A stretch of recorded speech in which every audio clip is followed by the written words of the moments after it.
Good evening, people. I hope you're all having a wonderful day. I hope you're all enjoying yourself. Oop, there we go. For some reason, that wasn't showing. How is everyone on this wonderful Friday? Hope you're all having a fantastic start of the weekend. Hope you're all enjoying yourselves. Tonight, we are recording episode 7 of the Crusaders Podcast, so I hope you're all having a fantastic time. Tonight, I'm joined by my wonderful co-hosts, InvisibleDizz. Hello, everyone. LancelotArcher. What's up? Lance's mute. And SENPIEMAN. Good evening. Seriously? Are you serious? Yeah, Oh, no, you we were can mute hear during you now. that. We can hear you, Oh. but you were muted for the hello. I was mute for the hello. Wow, you muted me for hello. I didn't mute you for hello. No, I didn't touch it. Okay, as it came through for me, I was like, okay, Shay, okay. But hello again, everyone. Quick, introduce Lance again. No, it's all good. I'm here. Hello. Oh, there he is. I'm glad you turned up, buddy. Thanks. Only just in time. Yeah. A wizard only turns up exactly when he's expected, so all's well that ends well. Anyway, so last night we had the Xbox game show, didn't we? We did indeed. We did. Obviously, you guys all streamed it. I was unfortunately not. However, I did join you guys during the show for your streams and everything else to talk it all over while it was all happening. But all in all, I actually think it was a pretty decent show. Like, my fanboyism may show a little bit at some point, but I don't think it was as good as Sony's. Purely based on the games that were shown. But still, again, it wasn't a bad show, in my opinion. It Well, was. I have the entire It was. list It was a of, good show. Games. Go on, Senpai. Go on. It was a good show, but was it as good as PlayStation's? No. I personally don't think it was.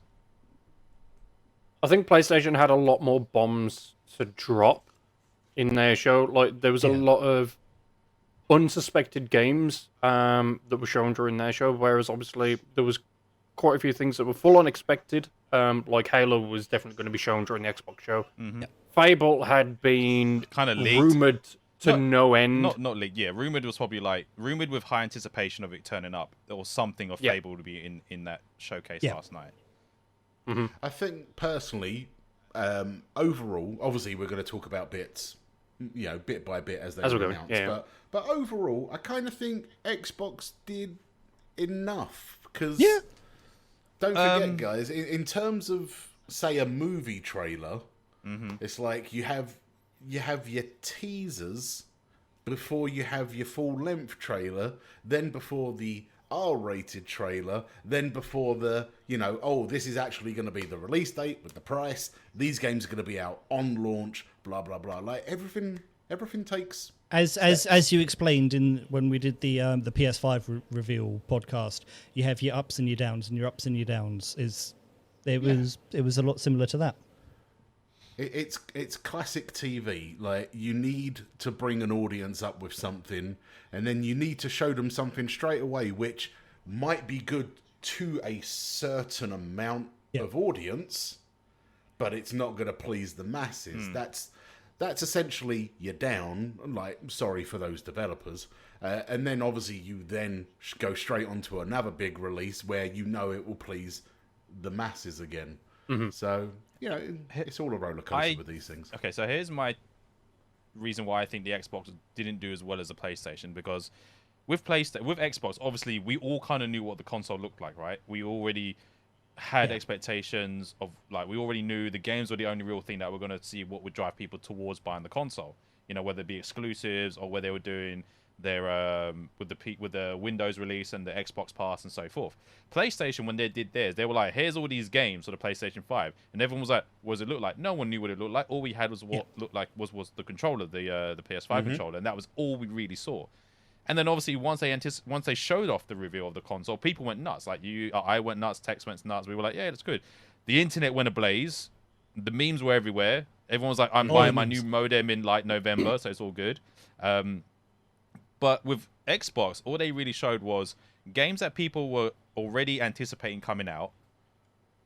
And I have to admit, looking at the Halo Infinite trailer, a part of me kind of thought, what the hell happened to the graphics?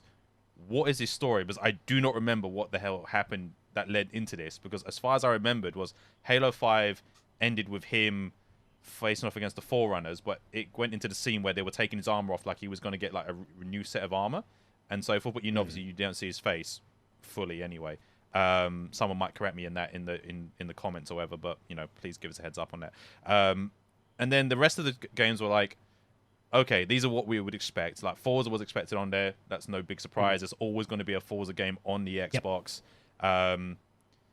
The Fable release, the Fable at the teaser at the end of it, like you guys were laughing. I was kind of like, because I've never really played Fable, but when you guys were like saying this is like such a Fable joke, and then it released Fable, my mind went, oh, okay, so it's not like they weren't going to have something Fable related, but there we go, it's there.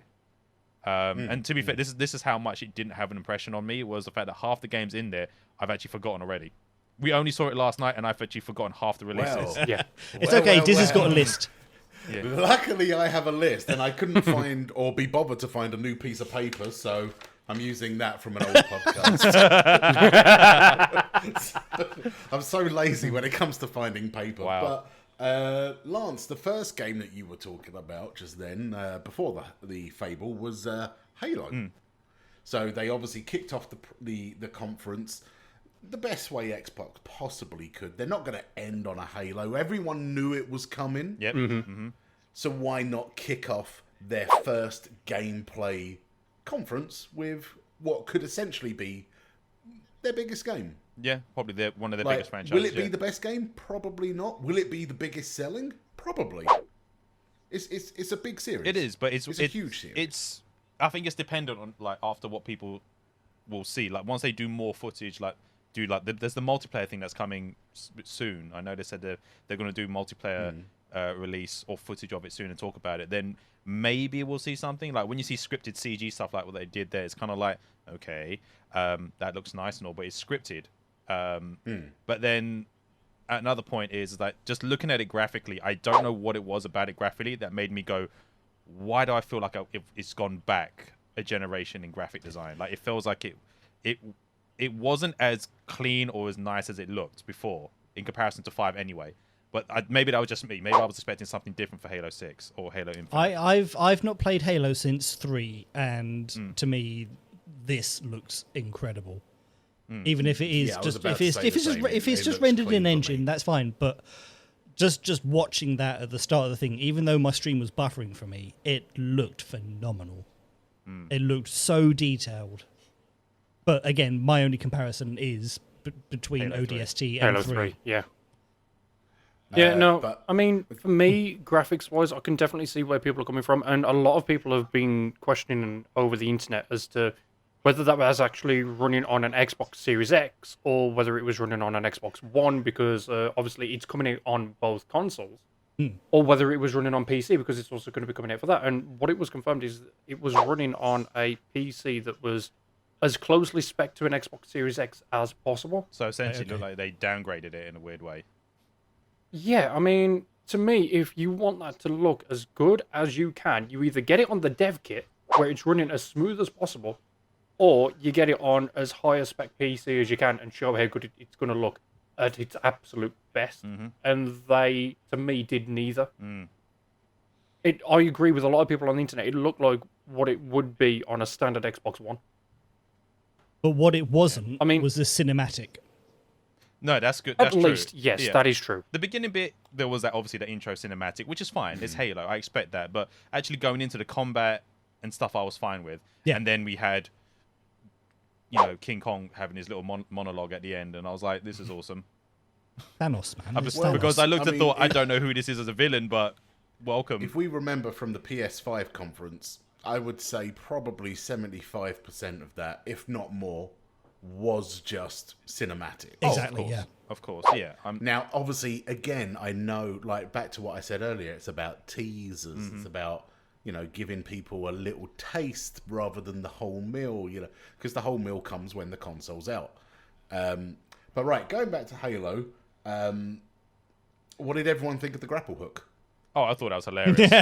I actually do. I mean, that was probably one of the A lot of people the missed positive that, didn't takeaways. Yeah, a lot missed that actually. I enjoyed that. I thought that was a nice addition to what he could do. There were certain things that they introduced into Halo combat, which was nice. It was nice to sort of like reinvent Halo combat, because the last time I played Halo was probably when Halo 5 came out, when I had it, and I was playing it around about the same time Destiny 1 came out. Now, when you go from Destiny 1 to Halo combat, it is like me going from PC Destiny 2 to console Destiny 2. There's that much of a difference. Even though technically they would be the class the same game, but for me it felt like there was such a huge difference in gameplay. Playing Destiny 1 back then, I felt like I was moving faster, things were smoother, it just felt more natural to play it. Playing Halo at the same time, my God, I felt like I was playing Halo 3 back on the 360. It felt so slow, so clunky. I felt like the best I could do was strafe left and right, and my jump was like barely a foot off the ground. I mean, that was how I felt for Halo 5, and it's one of the reasons why I didn't really finish Halo 5 campaign and didn't really give multiplayer its fair dues. Normally, I would have been like on both religiously, but I just couldn't that time around. I think that's what kind of stopped me from playing Halo. And then while Infinite was out, or while they were obviously working on Infinite and so forth, I was hoping maybe something would make me come back to it. I'm still reserved about this, truth be told. I'm a huge fan of Halo. I do love the series, but after 5, I'm very much this is a question mark until I see more type situation for me. Well, of course. That's kind of how I was after 3. The grapple hook gave me the real kind of Spider-Man in an Iron Man suit kind of feel. Now, if Master Chief can use the grapple hook to get around the map, I am 100% back into Halo. I will play it. But another thing that came up, a game reporter, she also works for a YouTube company called Funhouse. I saw Alana's tweet about this. Alana Pierce? Yeah, okay, Alana Pierce. Yeah. She stated something that the makers of the game did reveal, but no one actually brought up. It actually wasn't revealed on the trailer, but they tweeted it out afterwards and no one spoke about it. And that's that the brutes in the game can actually pick up the little grunts and just yeet them away. Oh my God. Wow, you can go grunt yeeting. Wow. In the game. That's quite funny, actually. That's a nice addition. And it's just when it comes to me, I just need the little things. The little things, yeah. Just the little things. So, graphics, put that to the back. Throw a grunt. I'm in. See, now, if the brutes can do that, can Master Chief though? He could probably use with using the grapple hook. Yeah, can he use the grapple hook to pull them in and then throw them at the brutes or whatever? Who knows? That'd be quite fun. Sky's the limit with the grapple hook. True, very true. That'd be quite interesting to see how that goes. Would be cool. See, what interests me the most with that new mechanic for the grapple hook is obviously with Halo 3 also came Forge mode for map editing and stuff like that, and that was the absolute best feature for me because I had so much fun back on the 360 making all kinds of different maps, especially in that tiny little warehouse map in the DLC, because there was like cages you could put down with the launchers and the teleporters and everything else that me and friends would literally just make constant teleporting flying roller coasters all over the place that you would spawn in, push forward, and you just get launched through a teleporter and just start flying all over the place. That was a lot of fun for us. Halo 4 never really worked on that. It kind of just stuck the same and didn't really give you much of an option. And then I never even saw anything about it for Halo 5. So I'm really hoping that they bring it back for Halo 6, if it is in there. And then we can work the grapple hook to our own advantage for some extra fun maps. See, that's something for the developers to think about. Because obviously they're going to be getting a lot of feedback now. We'll see what happens when the next reveal comes. Yeah. But, right, okay, before this becomes a Halo podcast, we should probably move on. State of Decay 3. The first game was bloody amazing. Second game, unfortunately, I didn't get to play because I didn't own an Xbox at that point. But the trailer where you came to a snowy mountain with a woman just kind of sitting there by herself. She can hear some chomping going on. As Lance said during the live stream, someone had spilt jam all over the snow. And she followed the trail of the jam and came across something that I don't know about State of Decay 2, but we didn't see in State of Decay 1, and that was a zombie deer. Well, hold up. Let's correct it. You called it a zombie horse. Somebody then said it looked like a horse at first. You just saw the face. Yeah. Yep. I think I either called it a horse or a cow. until I saw the I think I antlers. did shout cow. I heard a cow in there, and I was like, it's a deer. It's blatantly a deer. Yeah, when you saw the antlers. You said deer when you saw the antlers. Yeah. Anyway, right, I'm going to talk to the developers. They're going to put some zombie cows in. But yeah, so did anyone play any of the previous games? I haven't. I've never played Decay, but I'd never played it. I had 2 when I had Game Pass. I installed it on my Xbox and I installed it on my PC, and I didn't play either of them. Like the good old Steam summer sales. Yes. Except I managed to get Fallout 3 working this week. And not touch them. You got it working this week, you said? Yeah. Oh, nice. But yeah, no, I'd never played them. In that case, we should probably move on to, again, a game where the franchise is super huge for Xbox. But this was only a cinematic. There is going to be... Actually, was there a little gameplay for Forza? I think you saw some of the No, it was all cinematic, same as State of Yeah. Decay. They're ones that are being developed at the moment, so all they've got is just a quick little burst to put out. Did they say Forza was like? Did they say Forza was coming for launch, or did they say it was 2021? Did they actually give release dates on those 2 games, or were they just like, these are coming out soon, and that was it? I don't remember because Forza is normally one of the launches. Yeah, I was thinking. Pretty like, sure they've launched. Game. Yeah, it's normally in a bundle of some kind. I'm not entirely sure.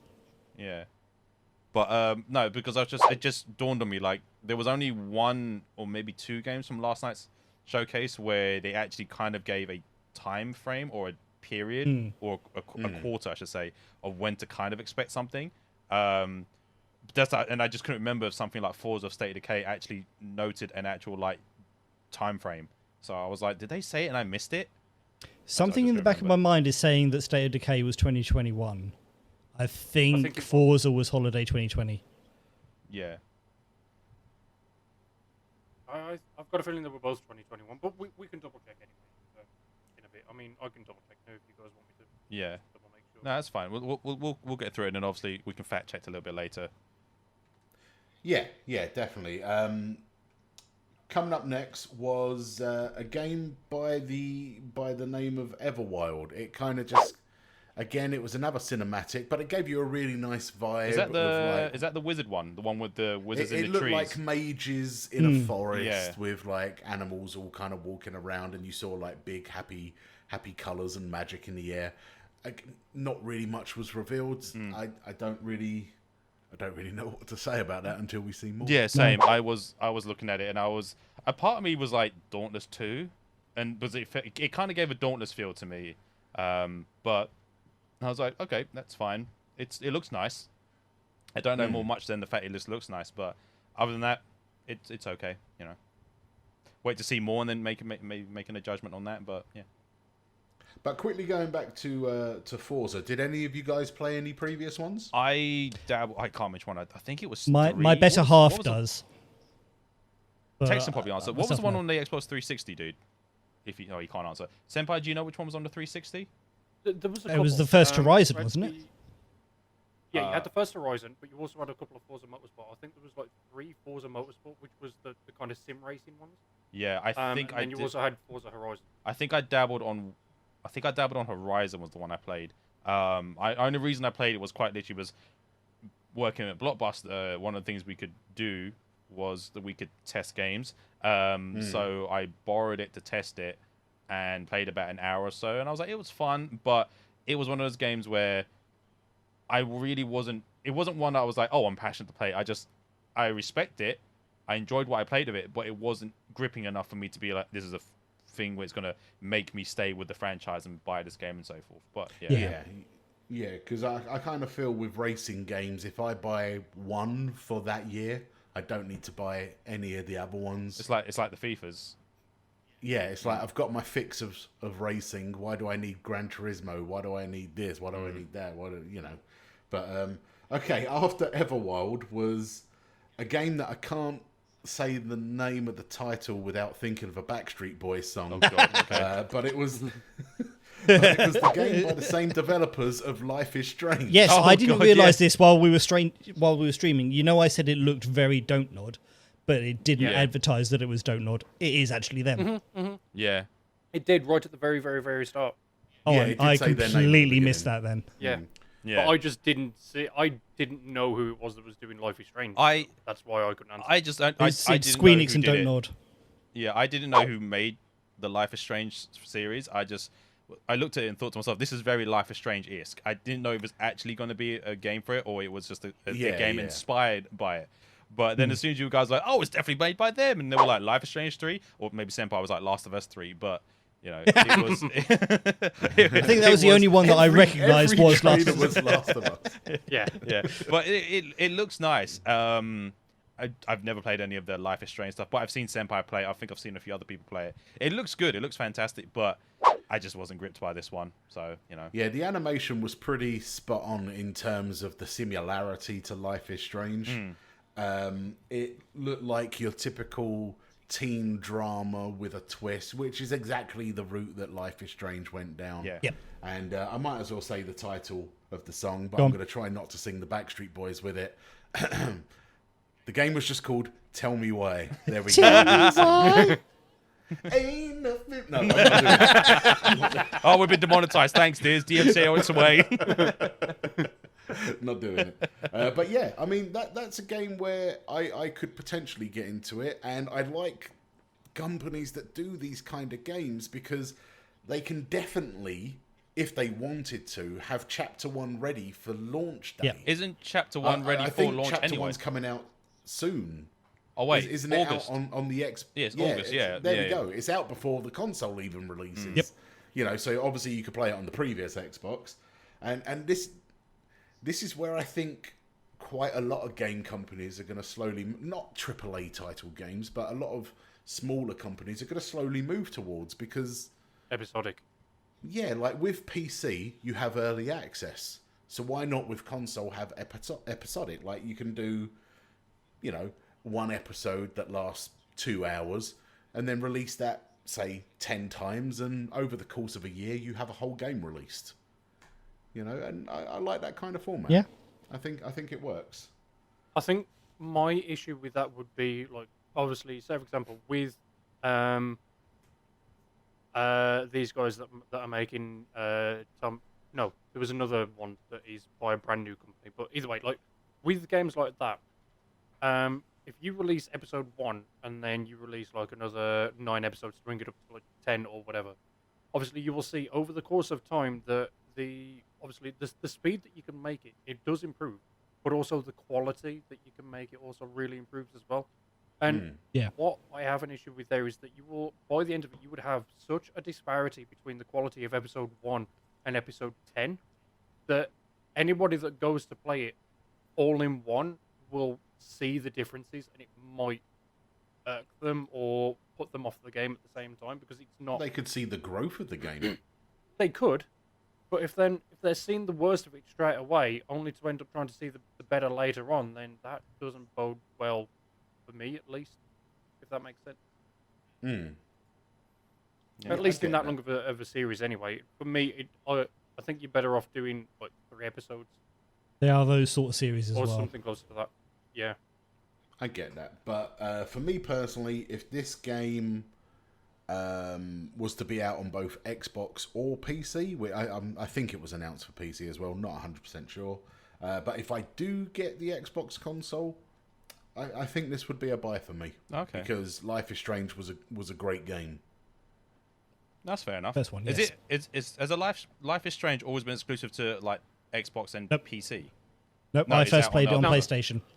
Oh, okay. Yeah, it was definitely Okay. It's I don't know why, now for on some reason- PlayStation, Xbox, and PC. Okay. For some reason, I was always in the mind. It was always like with the Microsoft family. For some reason, I don't know why, but I always felt like it was with that family.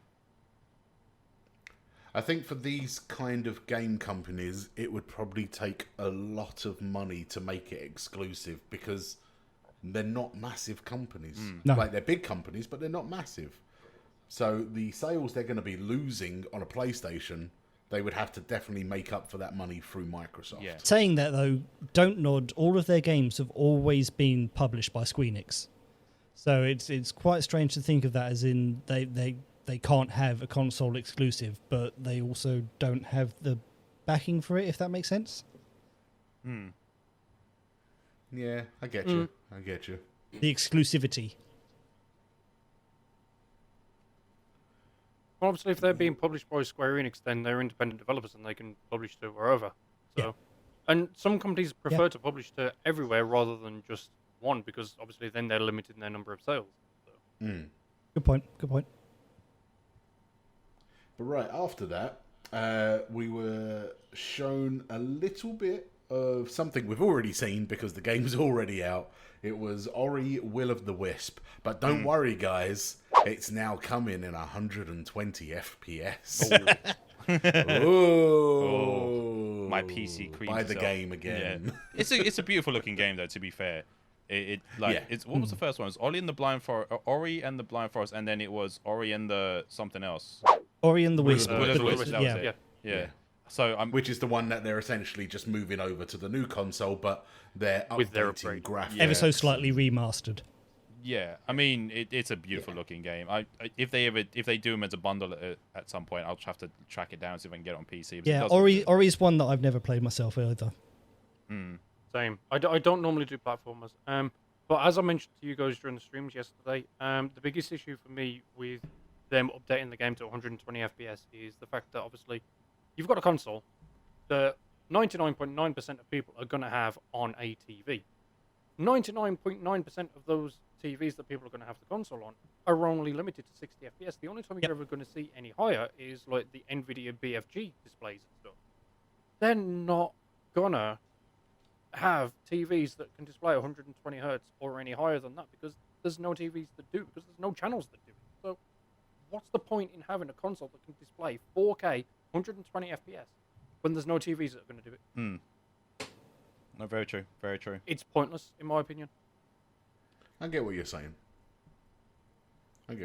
But you know, they wanted to, I guess, advertise a big indie game that's also going. You know, you're going to be able to carry over your buy from one console to the next. So just to show people they don't have to buy the game again. It's going to be there. True. It's going to look I nicer. think that's it's been gonna look the big selling point. Like, well, not big selling. That's been the big thing that Xbox has been trying to push forward now. It's like smart delivery. The smart delivery thing. It's been Smart they're trying to delivery, make that's their new thing. Like whatever you buy on the previous gen, you can take it over to the next gen free of charge type situation. Yeah. And which is a good dude. Let's be fair, that's a smart thing. Like imagine if I had imagine all the stuff I would have bought on 360 just to rebuy on Xbox One, and I was like, you've just got me. I've got the game twice essentially when it should have just been I could have had the game just move over to the new gen type situation. But essentially, it's another way of them saying it's backwards compatible in a weird way, you know. Well, no, that's the thing. Smart delivery isn't their backwards compatibility. Smart delivery is their free upgrade. So with Ori and the Blind Forest, you can obviously play it on the Xbox One. You'll get your 60 FPS as standard, not a problem. But you move it over to Xbox Series X, and you'll get the 120 FPS upgrade for free.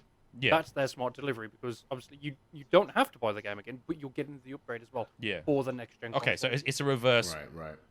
backwards compatibility. Basically. Yeah, it's the reverse. of that, Backwards essentially, compatibility? Yeah, the forward compatibility. There we go. Future-proofing. Yeah, there we go. Backwards squared. Yes. Yeah. Mass joke. Just talking bollocks. Yeah. Right, okay. So afterwards, we were treated to a few games by the developer Obsidian. Ooh. So I we like started Obsidian. off with This the pleased a fact lot of that- people. I mean, hey, I was okay with all of these games, really. I've not played the first one that they advertised because it is already out, Outer Worlds. But they did announce the DLC, which is called The Peril on Gorgon. But Outer Worlds looks really fun as a It whole. is such a good game. I really need to finish that off, but what I've played of it so far, I have really, really enjoyed.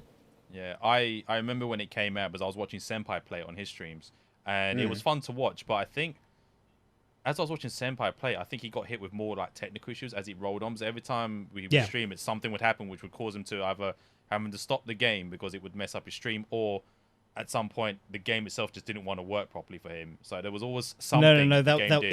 It was a me issue that I'd overlooked. Yeah. Oh, I thought it was. It's one of those ones I do want to return to. To be fair, I when I did stream it myself for like the 1 or 2 times that I did have a go with it because I had it on Xbox Game Pass.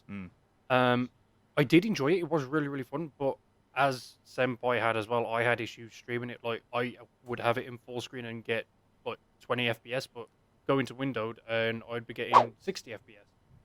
But then streaming, my issues was nothing like that. My issues was Adobe. Oh, okay, fair enough. But no, they were my issues. But it's Obsidian, obviously. As far as my knowledge goes, they like obviously I don't know much about the company themselves, but as far as my knowledge goes, they didn't make a whole splash of games since they made the original Fallout games to making. I think he just died. So yeah, Tex died. Obsidian were the company who made Fallout New Vegas. Yes. So alongside Bethesda, they were the only studio that made a Fallout game with Bethesda. Yeah. And I do apologize. I think my internet literally just dropped out. So you had a bit of a dip. Sorry on that one. So yeah, I don't think they released anything after their original Fallout. At least as my knowledge goes, anyway, up until the Everwild. So to have gone from such an old game to something that looks and plays really, really well with minimal bugs and not being Bethesda isn't bad at all. No. Absolutely. So, yeah. No, the story for the Outer World, I keep mispronouncing this. It's not the Outer Wilds, it's the Outer Worlds. The Outer Wilds is a completely different game. It's completely different. Yeah, from what I played of it, you could see that it was an Obsidian game. It had that same sort of storyline that Fallout New Vegas had. Even the art style to it and the UI for it, it was very Obsidian and it was so enjoyable to play. I want to finish the game off, especially now that I know there's more DLC coming out for it. When did the game come out again? You know what to do on stream. Was it last year? It was last year, around October. Yeah, it was about October last year. October, really? For some reason, I thought it was like early last year. For some reason, I was thinking first quarter of last year. I didn't think it was that late. No. Okay. And I think it came out on either a month or 2 months ago on the Switch. Yeah. Not that long ago. Did it really? That's probably where you're getting mixed up with the launch times. Oh, maybe. Yeah, because they severely downgraded it to play on the Switch, but yes, it released like 2-3 months back, something like that. Okay. But Outer Worlds looks hella fun. It's got the Fallout vibe to it. Yeah. I, for one, would now consider getting it on the PC now that I know more DLC is coming at some point. It wasn't free on Epic. I don't know if I'm going to get it now. I'm not sure. But next from Obsidian was my notes that I've written as kind of a mix-up of what we were all discussing as it was airing. I've just called it Honey, I Shrunk the Fortnite.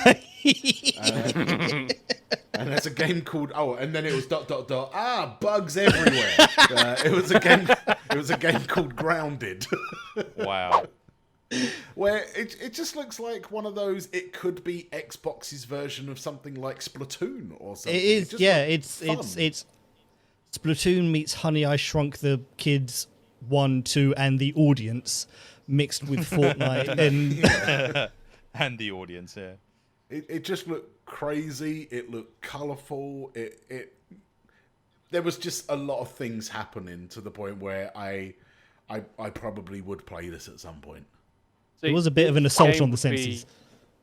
Just a bit. But this game is something I really wouldn't mind trying out with you guys because it's got the 4-player co-op.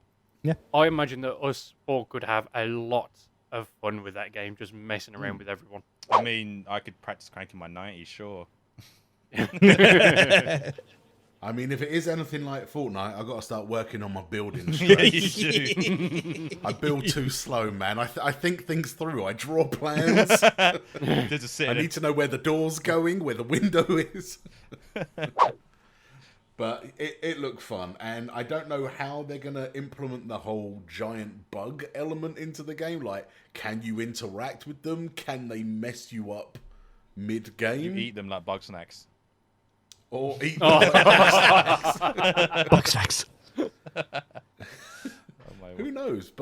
But like Tech said, I would love to play this game with you guys. It looked really, really fun, and it looked like the kind of game that could be very addictive. Mm-hmm. We'll see how it goes. And then after that, oh god, Elder Scrolls 6. Yeah, I was about to say I saw a meme online where like it's two kids sitting in class, and one of them over the head they've just put the Obsidian sign, and the other one the kid's got the Bethesda sign, and he's like, "Let me copy your homework." Bethesda, can I copy your homework? Like, yeah, but don't make it too obvious. And then it's just like two screen caps of magic in one hand and a sword in the other, and it's just like, you've made it the exact same thing, but still, we've not got anything about Elder Scrolls 6, so I have to say, if Avowed is out first, which it probably will be, that's gonna have my interest. Oh, because that's it. I've got the Skyrim bug. The Avowed game, you know? I mean, it did look good. I did see another meme going around of it, of basically Obsidian going to hand out Avowed to the audience and stuff like that, and then it had Bethesda playing Who Wants to Be a Millionaire, but we don't want to give you that for Elder Scrolls 6. Wow, because like that perfectly matches Bethesda perfectly. A quick side note: are Bethesda planning a conference? Because at E3 they'd like to have the first day. Obviously, they haven't had that because it's that season. Are they going to do like a web conference? Because I haven't checked dates or anything yet. Yeah, I don't think they've announced anything. I don't think nobody's announced anything. To be fair, like this last 2 weeks has been sort of like the period for what would have been the E3 period essentially anyway. But yeah, there's been very little in terms of like game companies doing their own thing. What have we had? We had the Ubisoft stuff. We had Xbox. Nintendo have done one. Two. Nintendo have done two. Well, they always have their direct. Nintendo always do multiple. They've done their mini ones. PlayStation's was what, a couple of months back? Yeah. Considering Bethesda are always a big sort of staple at E3, are we expecting anything from them over the next week or so? Oh, God knows. They haven't announced anything. No, I don't. I have not seen a thing. If they do, hey, they could just drop something by surprise. They could do. Right? They could. Yeah. They did might drop Fallout Shelter at E3 2016. Maybe they'll just go, hey, here's a new game. Mic drop. That great mobile game full of microtransactions. Hey, would you like to start the game? Hey, give us money. I enjoyed playing that game on the toilet. And that's all that is. It's a toilet game.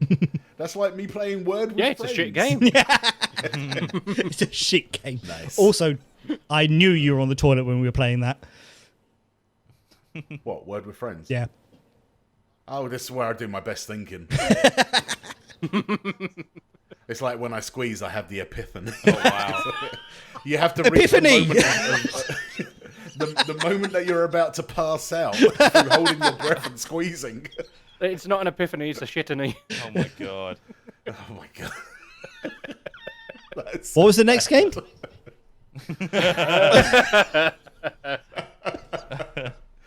Okay, anyway, as our buddy Dinko, who was talking to us during the conference yesterday, stated, Bethesda had already said that before anything happens with Elder Scrolls 6 in terms of release date, they're working on their open exploration space game first. Yes, they are. So that gives Obsidian quite a bit of time to get Avowed ready and out and be like, here's something budget to version of Elder Scrolls 6. And yeah, everyone's going to buy it. Everyone that's a fan of the Elder Scrolls game will probably buy Avowed, and it will either be to shit on it or to be like, holy crap, this is actually really damn good. Who knows? One side question I will have when it releases is, will they allow similar kind of mod support as what Bethesda have done with Skyrim? Because as far as my knowledge goes, there was no mods for the Outer Worlds. I never did any full investigation, but I don't. Not entirely sure, because Bethesda have been quite supportive of mods since Fallout 4.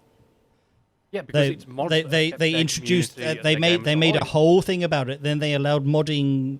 They bought out the not so much that, but they bought out the modding from Fallout 4 and Skyrim. They can kind of combined it and they made it their own sort of brand sort of thing. Yeah, they put their own launcher together for it, didn't they? Where obviously modding on consoles is ridiculous, and that's for another day. But for what they've allowed for PCs, has been it's been good.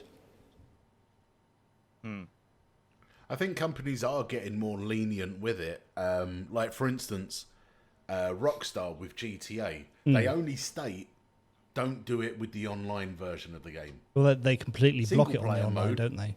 I mean, yeah. I'm guaranteeing that a lot of people have found a way around that. But yeah, single player mode is. They have done. They have done. Like, because there's always accounts getting hacked, and there's always like the random server where people are just throwing money everywhere in the air. Yeah. And it's just like it gets you banned for 30 days, but and then that account that does it get banned. But when it comes to the single player game, Rockstar are quite adamant. Go to town. Do what you want. Make the game interesting. Make it fun. I said this on the previous podcast. GTA 5 and GTA 5 Online are two separate entities. Do whatever you want over here, but online, no. Online, don't touch it. Yeah. So who knows? Will Obsidian allow modding at some point? Never Potentially. Know. Let's hope. Holds, yeah. Who knows? But right after that, now. My mind is a bit hazy. I don't remember if this was an Obsidian game or not, but it featured, possibly for me, the best cinematic that we saw of the night, where it's just kind of a woman walking through a creepy corridor. Oh, the horror one. And then suddenly flick. I don't think... Medium, Medium, I don't think that was not Obsidian, no. Oh no, sorry. I've got my games in the wrong order. That wasn't next. But we'll talk about the Medium anyway. That wasn't the next game on the list. I've just written it wrong. But yeah, it was like you had this normal world, as Tex mentioned on the live stream, very much like Chernobyl. It did look, yeah. And then it would kind of just split, and you'd be in hell. It's like a mirror side to it. I've played a game very similar to that, and whilst watching that yesterday, I can't remember the name of it. Has anyone else played? No, I can't. I'm sure I played a game very similar to that. It's kind of got the same sort of Stranger Things, overworld and upside down, but I cannot remember what the game was called. What generation was it on? 360, PS2? I think I played it on PS4. Oh, so recent. Okay. Yeah. No idea then. Okay. You'll have to look that up. Yeah, I'm that's not sure. That's not ringing any bells for me. But right, before we actually get too into the Medium, I did skip ahead because I've written my list completely wrong, like a ding dong. Ding dong. The game after Avowed was actually the trailer where the art was so incredibly well done, it was like you were watching a movie. And that was the game called As Dusk Falls. It was, you saw, oh God, I don't know how to describe it. It looked like you were watching an episodic game. You saw like a guy driving in a car with his family. You saw that guy then in the store with a gun to his head. With all the ones that had all been hand-drawn and stuff. Yeah, like the hand. It was all hand-drawn. Yeah, like the hand-drawn panning freeze frame. Okay, now I remember which one you're talking about. This is the one... Sorry, carry on. No, go on. I was just saying that this is the one I just literally forgot until just now. Yeah. This is the one that I mentioned earlier, where it's a completely brand new company. It's a couple of people from older companies and stuff. So obviously they still have experience and everything, but it's going to be their first one, and this is the one where I think that if they do go episodic with it, which they didn't mention, but it definitely looks like one that they would, where you will end up seeing not necessarily bad quality at the start. You'll see good quality at the start, but then as the episodes go on, you'll see everything improve and get so much better with it. And that's the kind where it worries me so much, because the artwork can go from something that's, oh, that's really, really nice, to something, oh, that is absolutely amazing by the end of it. Because the artists have just gotten so much more comfortable and so much better with their experience. Yeah. So that's what worries me with something like that. To me, that should be, which it likely will be, but one whole game with no episode. That's fair enough. I mean, who knows? Until we actually see more, all I knew was that the artwork, absolutely phenomenal. Was that the one that we said looked very sort of, it had a slight telltale look to it? Yes, exactly. Yeah. Or cell shaded and everything else.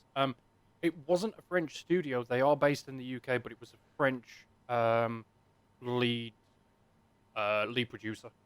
Oh, okay. Right, I remember now. I remember because you told me. Yeah. So, thanks for that. But again, until we actually see more about the game, there's not really anything else we can say. This is just the art looked phenomenal. Yeah. It doesn't really look something that I'd have any major interest in, but it looked intriguing at least anyway. But it just looked like another Last of Us to me. Same. Yeah. Sorry, not Last of Us. No, it's too late. Last of Us 3. Yeah, confirmed. Because that's what the fans want. That's definitely what Senpai wants. What came next was I hadn't played the first one. I have watched the first one be played, but it's the sequel to Hellblade. Senua's Saga Hellblade 2, right? Yeah, I think so. Yeah. I think that's what it's called. I always get the two ways of naming it mixed up. Is that the Norse Viking one with the female lead? Is that the one with? Yes. Yeah. Okay. Yeah. See, I always thought that looked really, really pretty as a game. No real interest in playing it, but watching it yesterday, I thought to myself, it's not bad, but I still don't feel like there's enough for me to pull me into the series to give it a go type situation. A few of them was kind of like, they look nice. They look well developed and stuff like that. There's probably more they would like to show off to get more people in. But as of what we'd seen, there was nothing really that made me go, "Oh, that's the game I'm getting." Type situation. I mean, and the latest one, the one with the female Viking lead, it looked good, but I honestly couldn't find a way to jump into that. For me, the first one always gave me a lot of interest, but it was the gameplay that kind of not necessarily put me off it, but didn't, as Lance said, just didn't pull me in fully. But I had a major interest in the story because it explored mental health and the way that she experienced everything and the way that she dealt with all of the experiences that she was having with everything that was going on and stuff. And I imagine that the second one is only going to expand on that even further and work even better with the new generation of consoles. Yeah. But again, as much as I have an interest in the story, if the gameplay is not there to kind of match and interact with it as well as I would want to, it's not going to pull me in fully. Because it looked like a mix of kind of God of War with its fighting gameplay, and then the story gameplay looked like it would have matched up with all the Telltale games. Or at least that was always how it appeared to me anyway. Okay, I get that. What about you, Diz? I mean, for me, I probably wouldn't get it because I didn't play the first one. Same. It would be another game where basically I would just watch people play it on Twitch, but I did like the cinematics that we saw. Again, like I've said with all the previous trailers, there's probably a lot more to see before the game actually comes out. It's hard to judge anything on what we saw this conference. Yeah, very true. I would agree, yeah. But for the people that were a fan of the first one, I'm sure they were super excited to see this. And there's probably a lot of people that have already pre-ordered it if that's available anywhere at the moment. Yeah. If I remember correctly, that company that backed it was Ninja Theory, right? Or they're the ones behind the creation of it. That Is was Ninja Theory, one, yeah. Yeah, and what isn't Ninja Theory the ones who did Ninja Gaiden? Yeah, I thought so. Yep. Okay. Yep. God damn it, Ninja Gaiden, hardest games I've ever freaking played. I really enjoyed the Ninja Gaiden theories, so I was as soon as I saw Ninja Theory, it was like, oh, what are they going to be coming out with? I mean, And I then did it too, was but I just Hellblade 2. Ninja so. Gaiden was just so freaking hard, and it just that was not fair. How many Ninja Gaidens was there? Was it 3? 4, I think. Three main ones and then a fourth extra one, I believe. There was 3, and then there was the Sigma, and then there was something else after that. Okay, so there was 5 games. There was Sigma. I remember Sigma being one of them. I think there was another one after that, but I remember there was 3 plus Sigma. So I mean, it could be 4, right. and I'm imagining there's a 5th, but I'm pretty sure there was at least 4. Okay. Right, next on the list, we had a game that was 15 years in the making. Last of Us 3. I knew it. Definitely. Before people even knew what Last of Us 1 was, they were like, where's the third one? I was about to say sequel. Where's the end of the story before we've even made the beginning of the story? A game 15 years in the making that has sent a lot of indie gaming fans on Twitter absolutely berserk. And for me, I enjoyed the first game, but the best thing about it was the fact that Jack Black is singing the soundtrack, and that is Psychonauts 2, which I think in terms of indie games is going to be a huge seller for the Xbox. Absolutely huge. But have any of you guys played the previous one? Nope. No. I really enjoyed what I saw yesterday, but yeah, it's not one of the games that I've ever played. No. I highly recommend it. I've not played it for 15 years. I only played it when it first came out, so I'm going to have to redo my homework as well, but I can definitely count on myself getting this. I'm not going to lie. When we saw Jack Black in it, I actually thought it was what was that game that came out with Brutal Legend? Yeah, I thought it was Brutal Legend. I was really hoping for a sequel to Brutal Legend. I absolutely loved the first one. Technically, it was a sequel, just not to what you were looking for. Yeah. We got a sequel with Jack Black in it. It's just not what you were thinking. Yeah. Like I'll have to look it up now, but it had Jack Black and Tim Schafer in the trailer, and I think Tim Schafer did make Brutal Legend 1. I think he did, yeah, because it's Double Fine, which is the company that did Brutal Legend. I'm just gonna have to Quickly look that up. Yeah. Quick fact check. Checking facts. I need to know. Checking I need to know facts. these things. He has to hurry Yes, up. he made Brutal Legend. There we go. There we go. Thought so. As well as Grim Fandango, Psychonauts, Broken Age, Day of the Tentacle. He was a co-designer. Grim Fandango. That's one of my favourite games of all time. So Tim Schafer, pretty much gaming god in my books already. And Psychonauts 2 coming out soon with Jack Black singing the soundtrack. Did that have a date, or was it just saying world premiere? Coming it did soon, I yesterday? think. Okay. I think premiere. it was given World premiere 2021. I think. Was that 20? Yeah, we heard Senpai say world premiere quite a few times. Yes. They said it a lot. I had to repeat it. Yeah, I think just it was to almost alliterate the world importance. premiere. Yeah. Console. No, I do exclusive. actually have Psychonauts on Steam. It's just I never played it. Oh, you do? Well, there you go. You can do your homework for free, buddy. I reckon it was definitely in a humble bundle. When did you pay to do homework before, though? University. I need to check my keys now. Anyway, right, okay, we're getting off topic. Coming up next was basically, yay, here's a game that's already been out for ages. Let's slap it on a new console and, make it more pretty. Destiny 2. Yeah. That's a thing. Yeah. It got the Stadia treatment.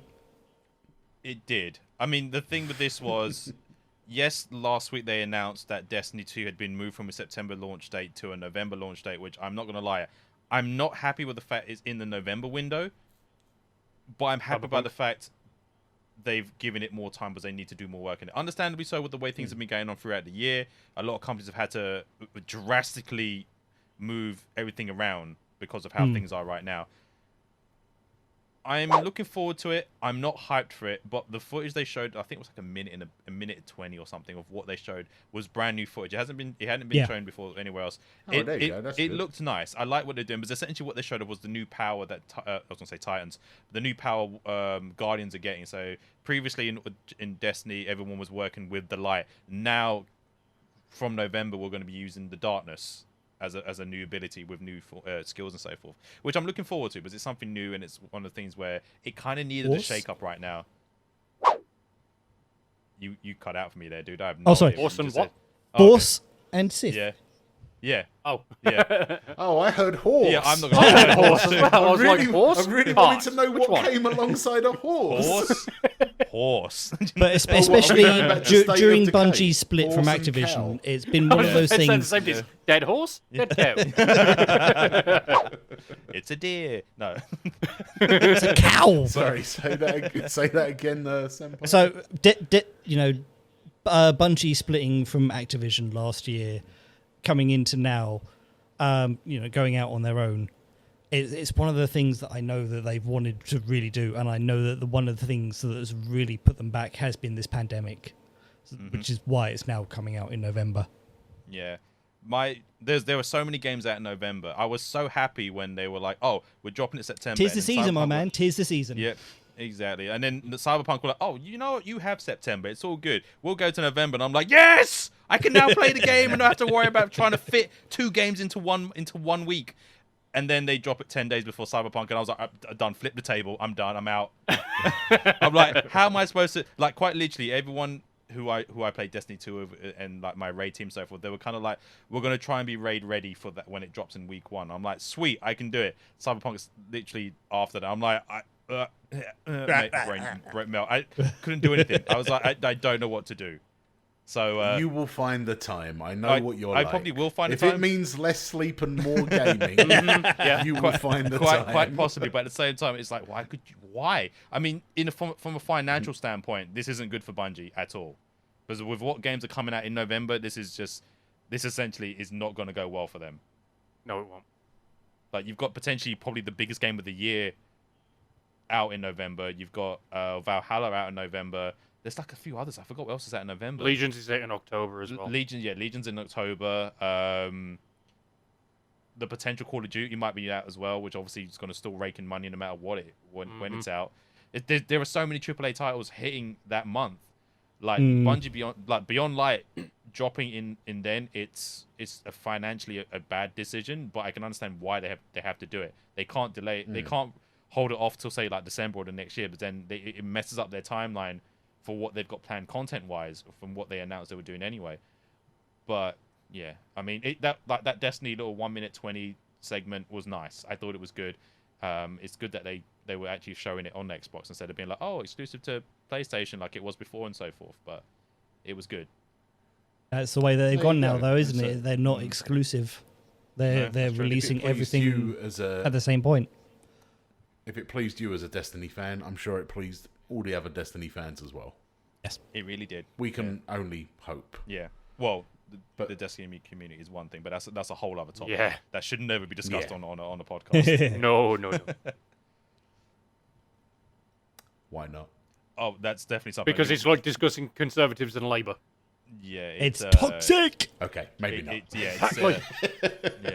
I just wanted to know if there was any like juicy gossip. There is, but no. If it's like politics, I've got no fucking interest. It's more. Well, I'll explain off stream what I mean by it.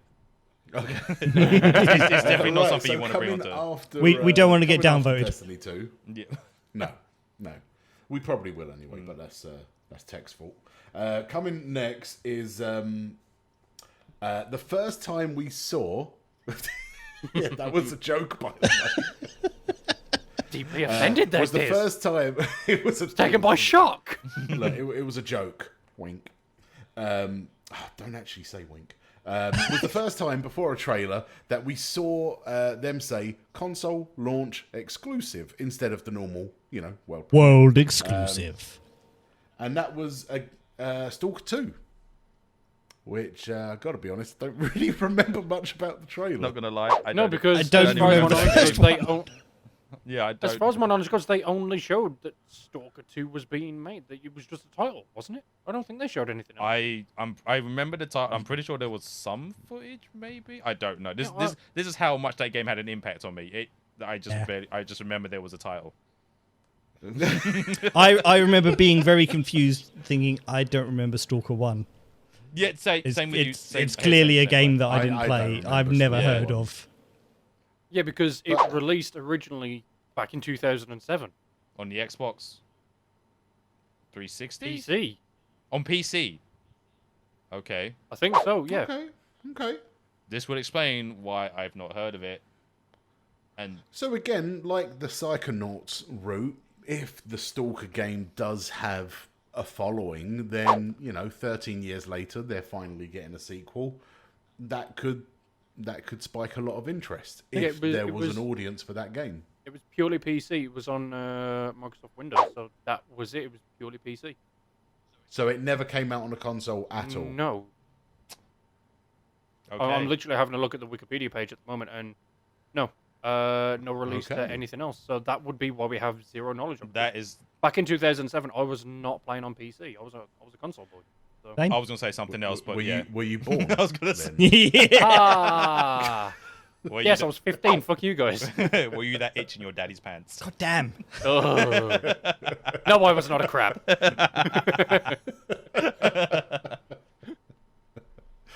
Anyway. But with Stalker 2, I did a bit of extra reading yesterday, I believe, and apparently this is a game that has been rumored for many, many years to have a sequel, and has been put back with both delays, indefinite delays, cutbacks on staff, studios closing down, and all kinds of stuff that they weren't too sure as to who owned the rights to it anymore, because it was THQ that made it originally. Now, obviously, we have THQ Nordic, but they still weren't sure whether they held the rights to it anymore. A lot of people weren't anyway, so it was up in the air for absolutely years as to whether that would explain why. I mean, to be fair, when it dropped yesterday, I quite literally was so confused, because I was, to my mind, I was like, I've never heard of this game. It must have a fairly decent following. From whatever, I thought it was like a 360 release, or maybe the original Xbox release, and people were like, bring back Stalker. And I was like, sure, it deserves a sequel. Never heard of it, but enjoy. You know. Yeah, I knew of it. I just never seen anything on it. I know the title and I know the logo. That was all. Yeah. So. There you go. I miss THQ. They made good wrestling games. They made the best wrestling games. They did. Yeah. They made literally the best wrestling games. Coming up next was the second. I think pretty much the rest of the games on the list were all console launch exclusives. We had the trailer where it was basically 4 or 5 army guys, one in a big old hench space suit. Oh, this is this is Warhammer. Yeah, Warhammer. They're walking through like this little dark room and blah blah, and then all of a sudden a horde of hundreds of aliens. Was it aliens or undead? Undead aliens. And then you got Warhammer 40,000. What was it called? How dare you? 40k. Yes, it's 40k. It's called Warhammer 40k. Yeah, but it didn't say 40k. It said 40,000 on the screen. He's a heathen. Yeah, but I'll stick to it. He's a heathen. Anyway, it's called Darktide. So, Tex, do you know much about this series? Because obviously I don't. I know. Right, I know of the Warhammer series. I have played a lot of Warhammer games. I especially really want to get into the Total War Warhammer series. I've just not bought them yet. I've actually been playing Vermintide 2 recently with Mittens and a couple of other friends as well, and I played the original back up, I think, Insomnia 58 or something like that when Vermintide 1 was out. Oh my god, Insomnia 58, okay. I think, anyway. Oh my god, yeah. And I actually really enjoy the games. I enjoy the lore about it. There's the whole kind of board game series about it as well, with all the tank building, the figure building, painting, everything. It's absolutely huge. And then there's the book series as well, because what it is exactly, there's like books Russ, and everything else. Our friend Russ is obviously, him and Simon are both huge Warhammer fans, and I think to this day Russ still has to give me a book to start off on the series that he's on, and I've still yet to receive said book. But isn't there something like 50 to 75 books in the series? That's something one, like that, yes. That's like one arc of books, and then that's one line of story. Yeah, that's basically one line of stories. There's several, as far as I'm aware. There's like the Warhammer like franchise is huge in terms of like lore and story. Like Russ was going to offer like books, and I'm like, yeah, I'm down to read the books and learn about this part of the lore. But yesterday when that trailer dropped and he said Inquisitor, for some reason in my head was like, I know this term. What game uses it? Someone help me! And Tex was like, Warhammer. And I'm like, Warhammer, that's the one. Yes, thank you.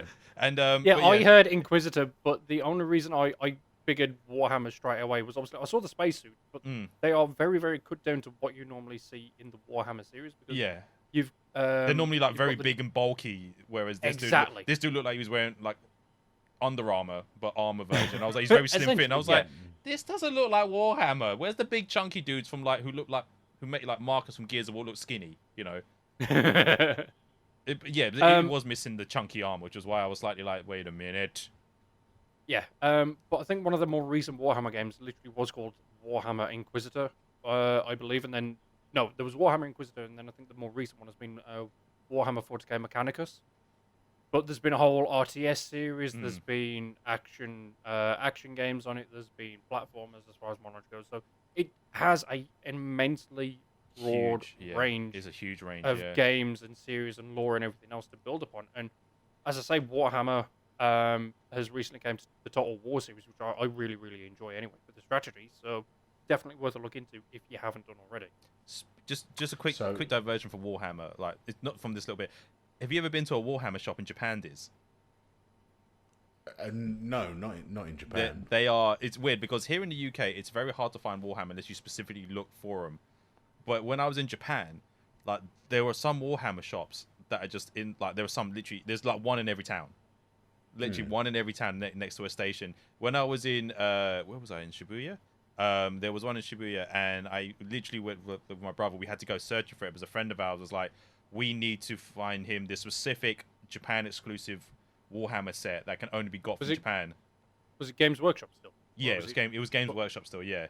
Okay, because Games Workshop is the worldwide seller for the Warhammer 40k series. Yeah, sorry. I was about to say that's all I've heard of in the UK. Yeah, so what I meant by the Warhammer shop was I meant the game, Game Workshop. I meant them, but they're like in Japan. There's like maybe there was one shop that we went to that was run by, I think it was a Polish dude and I think a British dude were both running the store in Japan. I was like, in the middle of Shibuya, what the hell? So I was like, whatever works. And then there was one in Ikebukuro where we went to, and that was like a full Japanese like staff, and they were all like heavily playing. Like there was so many people just playing the game. There's me walking around like they seem to know what they're doing. Interesting. But it was just interesting to see like the Games Workshop in Japan as opposed to the ones here.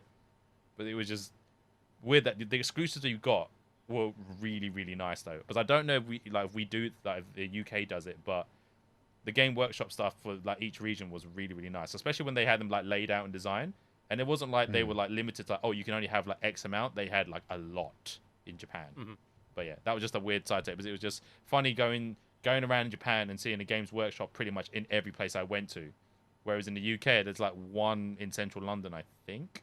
And that's the only one I know of. No, wait, there's one in Romford as well. But there's sort of like a ways to travel. There used to be a lot, but they recently cut down on all the shops a few years back. Downside back, isn't it? Yeah. Yeah. There was one in my local town centre that I used to visit quite often, literally just to kind of browse and have a look around and stuff. And that one got closed, I think, 7-8 years ago, and I've not found one since, unless I'm in like Birmingham or Wolverhampton or something like that. One of our larger cities. Yeah. The only times I can never really find one. Yeah, sorry, we're divergence, but just because it was Warhammer, and I was like, okay. No, it's all about Warhammer, so why not? But in regards to Darktide, what a lot of people have said from looking at the trailer is it looks like Left 4 Dead Warhammer. Yeah, that would be cool for that franchise. So a lot of people were basically saying Dead Rising. It had the same sort of feel too. Dead Rising, Death Rising. No, Dead Rising was single player. No, it wasn't. Wait, no, Dead Rising was a 4-player one, right? No, Dead Rising. Dead Rising was single player. Wasn't Dead Rising the one with the dude with the yellow jacket and the chainsaw? That was Dead Rising 2 in that was in the cinema. Not in the cinema, sorry, in the malls. Same for the first one as well. Okay. It was in the shopping centre. But no, there was another one. I just can't think of the name of it. But a lot of people were saying, well, okay, if it's basically going to be Left 4 Dead Warhammer, why not call it Left 40k Dead? I was like, that makes so much sense. What a name. It wouldn't have been fitting with the lore or anything else, so I don't blame them, but it would have been brilliant. It just would have been a funny name for just releasing, just a standalone. That would have been quite funny. Yep. But no, I will probably pick that up, in all honesty. As an extra side note, with regards to the whole show of whole console launch exclusives, it was confirmed a couple of hours later that yes, they are launch exclusives for the Xbox side, so the Xbox platforms and obviously PC and stuff, which means that they have the exclusivity at launch for Xbox consoles. However, depending on what game you're looking at, will either be purely exclusive or timed exclusive. So it is completely dependent on the game, because there were a couple that were like, well, we have nothing in the works for any other platforms, but never say never kind of thing. Yeah, of course. So they've never signed an exclusivity deal, but they've also never looked at any other platform.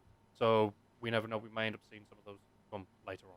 There is that massive difference between launch exclusive and console exclusive. Yeah, exactly. So I just thought I'd put that out there for anyone that's obviously listening a little bit later on, that we understand that, and obviously we're all good. So. Yeah. Well, I mean, all the rest of the games on this list are considered console launch exclusives. Exactly anyway, what I thought I'd mention it. So. Yeah. Next game, we don't really need to go too much into it. It's basically multiplayer Tetris. Yeah. That's about it. Yeah. Yeah. That's Tetris 99 for the showing Xbox. Yeah. Yeah, like don't get me wrong, I'm a lifelong fan of Tetris because it was my first ever game that I was gifted on a Game Boy. Same. And you start off with a big flashy neon-esque Tetris that then pans out and you see 2, and then you pan out and you see 3 people playing simultaneously. It's going to be great for me, but at the same time, it's Tetris. Yeah. It's Tetris. There's nothing else to it. It's Tetris. It's Tetris. So I'll get it. Will you buy a because I console like for it, Tetris. though? No. No, Yeah, because exactly. the update will also be coming to PlayStation. I think it was like a year later. I think Plus, it's I confirmed have for 2021. Tetris 99 on the Switch. So, Exactly. again, it's the same thing. So, right, okay, next was, I've just got written in brackets, Planet Bukkake. What the hell? Oh, What? What? Basically, it's just a woman with a vacuum cleaner cleaning up. Oh, the gunk. The gunk, yeah. What the hell, dude? Well, title of the podcast. Yeah, that's about it. She's just running around cleaning up jizz everywhere. I mean, the fact. I'd be slightly worried because it was like black, but and that, that's. Hey, look. First of all, A, we don't know what jizz color is on other planets. And B, everyone's got to have a job. Wow. It's like all of those fun time shops in Amsterdam. Someone has to mop up afterwards. He makes a good They point. don't just leave it there. I think you would hope they don't just leave. Anyway, yeah. I don't really get what this game is about apart from Well, you just gave the synopsis for the game, Diz. That's what. There's a planet filled with filth, and you're essentially cleaning it. It looks colourful. It looked great, but I'm not gonna lie. I was Splatoon meets Wally. okay. Wally goes around Yeah, cleaning I up the get that. planet. Splatoon is just spaffing everywhere. It's the two combined. spaffing. Oh my god. We'll run with that, sure. I would love to have been in the meeting when they were like pitching this idea for a game to be made. And for some reason, I can guarantee imagine- you I get that's this, exactly guys. how they pitched it. it probably was, but I can Get imagine this, Diz being the guy like, guys, Jizz everywhere. we've all been there. We've all like splashed the wall with the UV lights and seen the mistakes we've made. How about we make a game to correct said mistakes? We bring in a Hoover. You're a lady that's got to pay the bill. Oh, You don't want to do it the hard way, so therefore you're just gonna clean up afterwards. Oh my god. Could you imagine if that had the mod for UV lighting on it? Like, just do the dark light and see what happens. Everyone's like, ew! So really, not much was known. Like, you were shown gameplay, but not much was explained about the gameplay. But then again, like I said before, these are all teasers. There's going to be more info to come. Who knows what's going to happen with this game? Who knows? This might have a really in-depth story. We just don't know yet. Good dude. Sure. We don't know.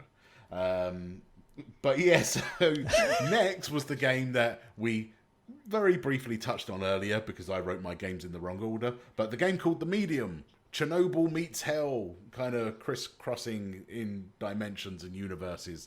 It looked great to me. Like, I really like that kind of concept that you can flip. Like, if you can manually flip between universes, or if the kind of certain puzzle / level leads you to need to go to the other dimension to do something to then come back to carry on. That sounds kind of cool to me. I like that. It didn't seem too bad from what I was looking at it. I thought when they did the flip, like the mirrorverse, she's sometimes she can be pulled into that world. It was a little bit like the female version of John Constantine, the Keanu Reeves one. It was more like that. Yeah. Obviously when they did the where he was in the real world and then sometimes flipped over to the hell world. It was kind of like that. It didn't seem too bad. I don't know. something about it maybe go, it looks nice, but there's not enough, like I've said before, like with most of the things that we've just talked about, there's been not enough to pull me in to go, that's a game I want to play. I'll probably wait to see more, and then if people decide to like play it on stream when it comes out and so forth, maybe I'll be like, maybe it's worth a pickup, or maybe I'll be okay watching someone else play and be like, I will live vicariously through your gameplay. I think that's exactly what I said yesterday. It's one of those games that I would like to watch rather than play. Yeah, I think I would play that. I really. It looks like I'd love to play that. I don't like horror games. They're spoopy, spoopy. But I would happily watch that. See, I will likely get it. It definitely has my interest peaked, and I like pretty much everything. I did a bit of extra reading on it, and it turns out that both the reality and the hell reality will both be rendered simultaneously at the exact same time. Clever. So whatever That's movement, cool. It's so clever. whatever movement you're doing in the real world will also be exactly the same in the hell world as well. So, as far as my knowledge goes, from that you will be able to flick between the two of them whenever you want, and there's going to be 0 loading times or 0 latency, whatever you want to call it. that'd be pretty cool. So That's pretty cool. Yeah. That has piqued my interest even more now. So I am is looking awesome. forward to actually giving that a try because that really, really got interest going. Cool. Well, you know, I wouldn't pre-order, but I would probably most likely pick it up because that's piqued my interest. I'd watch it if it piqued it enough. Yeah. Then I would buy it. But it was one of those that I'd want to watch a little bit of it first. yeah. Coming up next was another console launch exclusive. It's basically I don't know how to describe it. Is it a remake? Is it a remaster?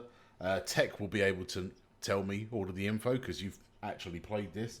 Phantasy Star Online, or was it Phantasy Star 2 Online? It's Phantasy Star Online 2.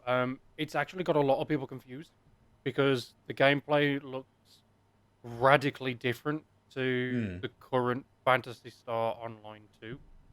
And this is where it's confusing a lot of people as to whether it's going to be a kind of complete rebuild of the current game or if it's just going to be another expansion with extra content for it.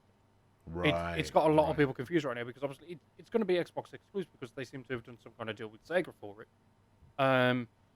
But whether that's going to also obviously apply to PC with the current Japanese version or whether it's going to be America only, no one knows. There's not been enough information on it. Now, it definitely has my interest in a JRPG kind of way, but without knowing whether it's completely separate or just part of PSO2, I can't say as to whether I would even try it or not.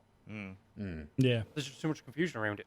I not gonna lie, dude. I saw that and I thought to myself, this is either an expansion or it's like a weird side project. Not so I say side, but it's like a side game in correlation to it. It's like a not generally like a new IP, but it's something that could coincide with it, like its own standalone game type thing. That's why it's confusing a lot of people because a lot of the content that comes from Phantasy Star Online 2 doesn't get its own name. It's Didn't just this one get a name, extra though? content boost. New Genesis. Yeah. Okay. So for me, I was thinking it was like, but I don't know much about PSO2's like expansion thing, how they do their expansions. So for me, I was like, this is either a name of a new expansion or a DLC or something they're bringing in, or it's like a standalone in that universe, but you can play it fresh type situation. Yeah. So, I mean, and as Diz rightly says all the time, until we know more, I can't make any kind of comment on it and all that. Yeah. Exactly. That's just fair too enough, confusing. man. That's fair enough. I know. Out of the four of us, you are the biggest supporter of JRPGs. So obviously, if you're not an insta buy for this, then it goes to show that we need to see more as gamers. Yeah, you know, definitely. like this was a nice teaser. I have to say, the bit that confused me more than anything was the trailer could have been made a little bit better. Like, we saw a lot of great gameplay. It was very you flashy. See a guy getting. There was a guy, yay big, you know, regular sized dude, running for his life as a monster, literally 100 times the size of him, is chasing him, trying to eat him. Yet the music was so Super Mario, like da da da da da da da. Yeah. It's like, Would that be the music you want as you're being chased, that something's trying to eat you? Like, the music didn't quite fit the trailer, but the game looked pretty. Again, I would need to see more, but I would like to get into a proper JRPG, and especially an online one, and it looks like this is the franchise which is probably the biggest in the world at the moment. Maybe. Who knows? Until we see more. Yeah. Who knows? But coming up next was a game that, I've got to be honest, I've forgotten everything about it. CrossfireX. That was a shooter one. The one. Oh yeah, it's the Senpai one that said looked had like it looked like Call of Duty. Yeah, it's the one that had Zachary Quinto, I think you said, the guy. Zachary from Quinto, Heroes. yep. Yeah, who was. But in only there. for a flash. Okay. Yeah, I don't know if that was actually him or not, but it looks like one of those shooters that would have been out this generation of consoles anyway. But if I remember correctly, this is the four-player co-op one, if I remember correctly. I remember hearing This is about what Crossfire. I got really confused by, because there was something announced back in like 2015, 2016 about a game called Crossfire. I think this is it. I think this is the thing that they mentioned, but it's because at that time when they announced it, all I remember was the name. But I remember it was a shooter, and this was the name. That's all we got. I didn't remember anything outside of it. And this trailer that we saw yesterday was kind of a, well, this is what we've done from the announcement that we had back, as you said, in 2015. And all my head could think to itself was, this would have been good 3 years ago, maybe 4 years ago, or even a year after they did the initial trailer announcement. This would have been a good game to have out at the time. Now I'm like, it feels a little bit out of place unless there's something coming with that game which they haven't revealed yet, and they're like, surprise, this is what we have in the game type situation. You would think that was the time to announce, though, what is different about it. I think, well, yes. I mean, and they probably did it as like, here's the announcement of the game, and we've done a little CG trailer thing for you. Actual gameplay footage, maybe they announce later or something. Who knows? Well, they did show something akin to kind of in-game footage, where obviously it showed you like aim down sights, shooting a couple of people and stuff. But yeah, but I was Call of Duty. Yeah, exactly. Any first-person shooter really, but it was more.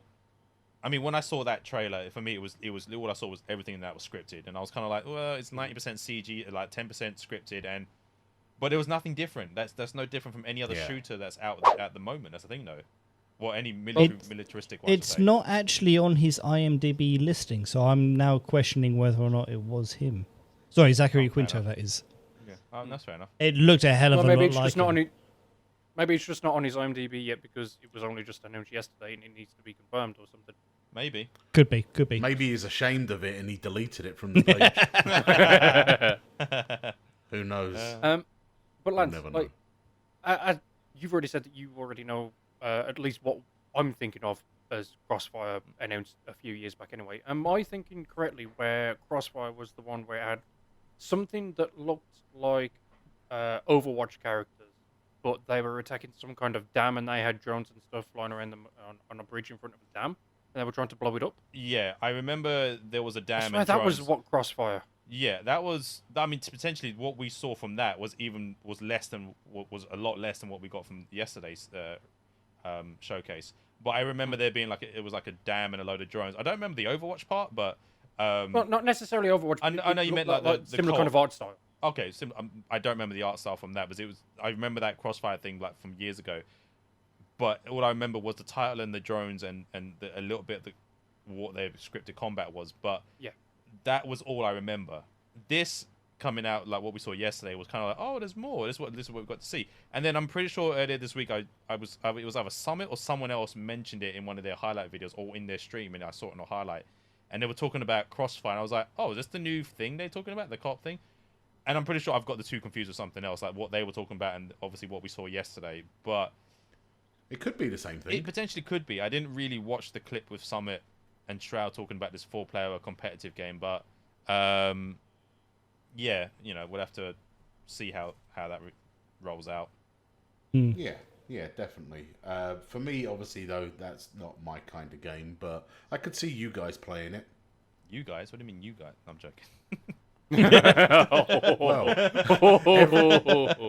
everyone here that's not me. What else could that possibly mean? Anyway, right. Really don't know what to say about that. That's right, Pocket Relocator. Next, we got the end of the conference. The credits. Where you didn't need to see any gameplay. They just needed to end on a high that would make not everyone happy, but a lot of people. A hell of a lot of people. You saw a cinematic which was literally about 30 seconds of a fairy looking all happy-go-lucky flying through a forest, smelling a flower, being eaten alive by a and then literally just the words as it pans out, Fable. It didn't say Fable 4. It just said Fable. Just said Fable. It didn't say Fable a remastered.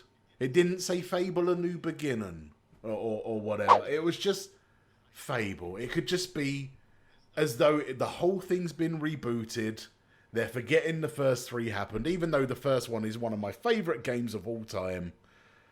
The fact that Fable is coming back. Weirdly, by the same developers as what? Forza? Forza, Playground Games. I think yes. it was. Forza, I mean, Forza Horizon. Lionhead got shut down in 2016. It did. 2017? Somewhere around there. 17? Yeah. I think Certainly one of within those the last 3 years. years, which is why I was Yeah. quite surprised. Is it Playground that it's now being developed by? Yeah, Playground Games. So, I mean, for me, it's an insta-buy without seeing any gameplay, without seeing any footage. I love Fable 1 to death. I even played it again. I think it was not this year, but last year. I played the entire thing from start to finish. It's just a fantastic game. Like, 2 did kind of decline a little bit, and 3 did kind of decline a little bit from that. But that's just them riding the coattails of just how well the first one sold.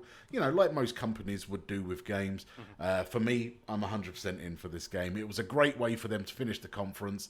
It got me that last second scream before they ended. As soon as I finished my stream yesterday, after we'd watched the conference, I was straight onto Steam and I bought Fable Anniversary.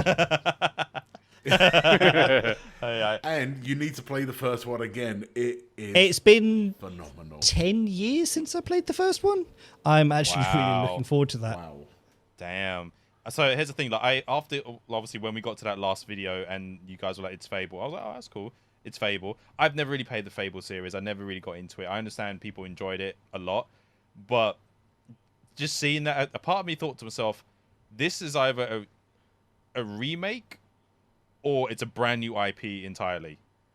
That's But something they're that gonna they be- haven't confirmed yet.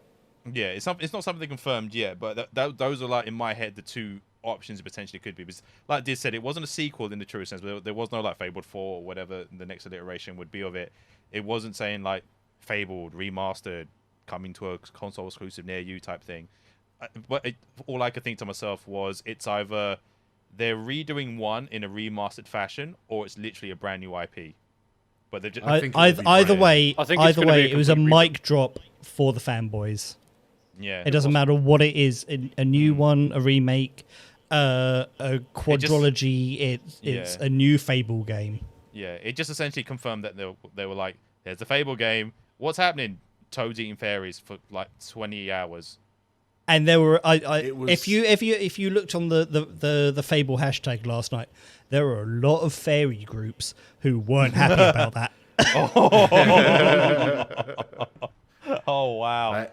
It was such a good end to the show. Such It a was, good yeah. monumental announcement that I filled up half of Planet Bukaki. I think all 3 of In us, that game, the gunk. all 3 of us screamed yes at exactly the same time. Nope. I've only No? ever played Fable 3. I've only ever played Fable 3 and I didn't play much of it. I probably it was played me and 4 Diz then. hours.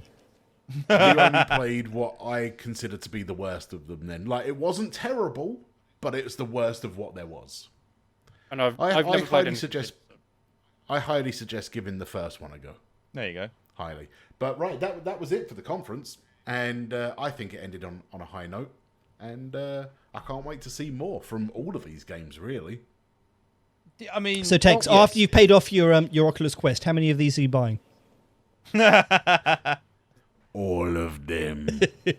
Right, I'm going to confirm straight here because I was actually going to ask that question to everyone else as well. I'm going to be buying 0 of these.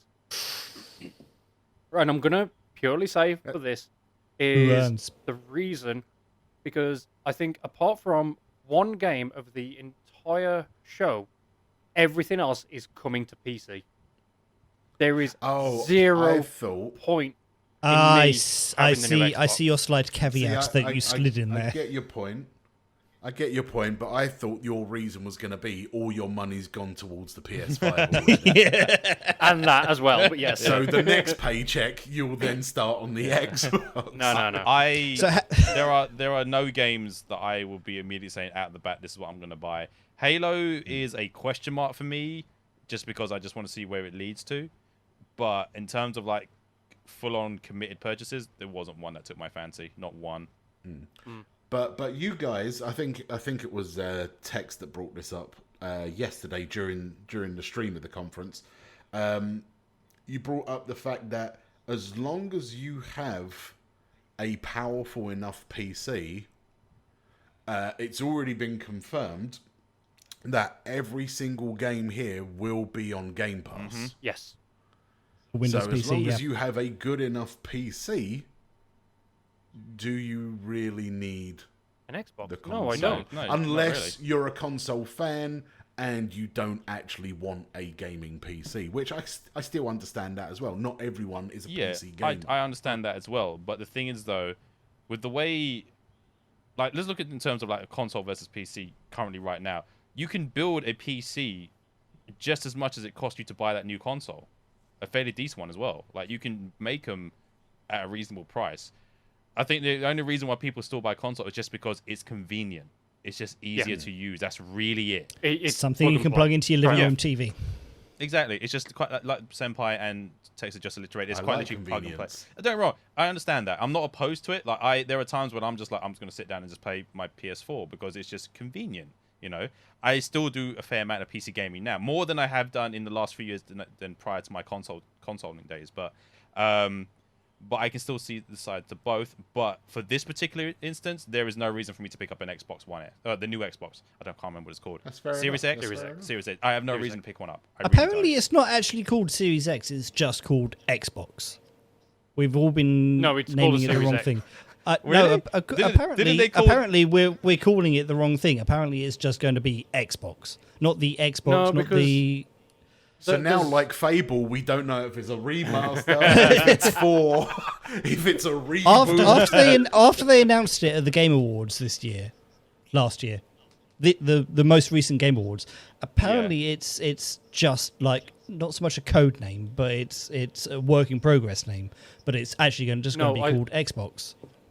No, I'm going to disagree on that one purely for the fact that there is a lot of rumors going around on the internet at the moment that because they have now officially, as mentioned on either the last episode or the one previous, I think it was the one previous, Xbox are actually going to be discontinuing both the current Xbox One and the Xbox One X. They are discontinuing it now as soon as the new one releases. So the only other one that you'll be able to buy is the Xbox One S. Isn't that the slim, right? Slimline version. Yeah, the slimline one. The slim version. But there's also rumors going around at the moment that alongside the Xbox Series X, there is going to be something called an Xbox Series S, which is essentially going to be a direct replacement of the Xbox One X.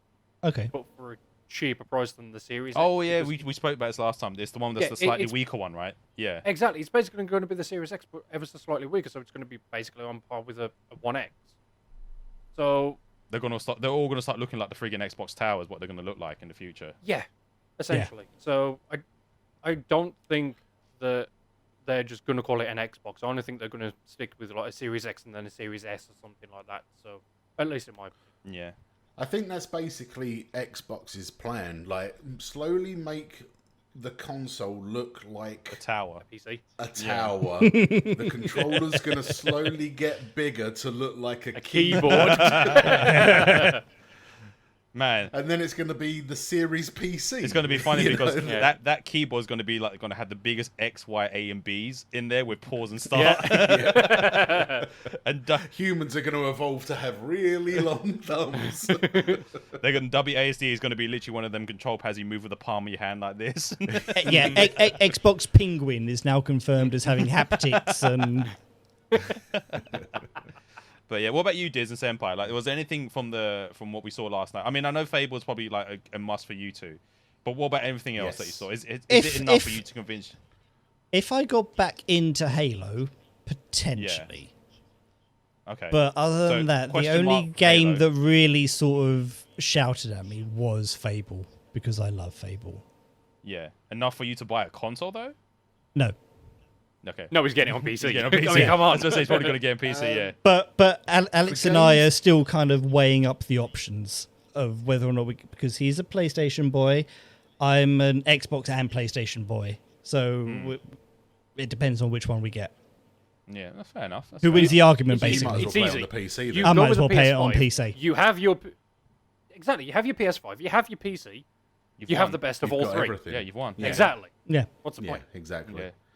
Yeah. For me, 100% Fable, leaning towards 100% for the medium, 100% for budget Skyrim. Oh, yeah. And, what's it? because Avowed. of the name. Yeah. Because of the name, 100%. Tell me why. I have to get it just so I can start every stream that same annoying way. Oh, my God. So, yeah. Those games. Okay, so maybe GUNK if we see more on it, because it's kind of like a Luigi's Mansion-esque game at the moment. Yeah. We need to see more of what that's like. Yeah. I mean, right, just before... Yeah, go on. Sorry. No, I didn't want to cut in. I was going to say, just before finishing off, I think one extra note that I do want to mention is that I don't know whether you guys are aware of it, but I don't know whether you'd say over here yet at the moment, but I know in America, Microsoft are actually doing something very, very similar to a phone contract at the moment, where you can opt in for a contract. I think it's like £25 or something like that, or £30 that you pay per month. You get given an Xbox either One S or an Xbox One X, and then once the new Series X releases, you automatically get an upgrade to that console for the same monthly price, and it's a 2-year contract, and then you get to keep the console after. Okay. And all you have to do is just send back the other previous one. gen. Okay, Yeah. That's interesting. So I think that's going to attract a lot of people, because that also combines in the cost of the console itself, Yeah. Xbox Live Gold, and Xbox Pass Ultimate, which obviously will include, as mentioned, all of the games from the show as well. So I don't know whether they're doing it for us or what, but that is a very, very compelling option for more than likely a hell of a lot of people, because it's spreading out the cost and you're already covering everything.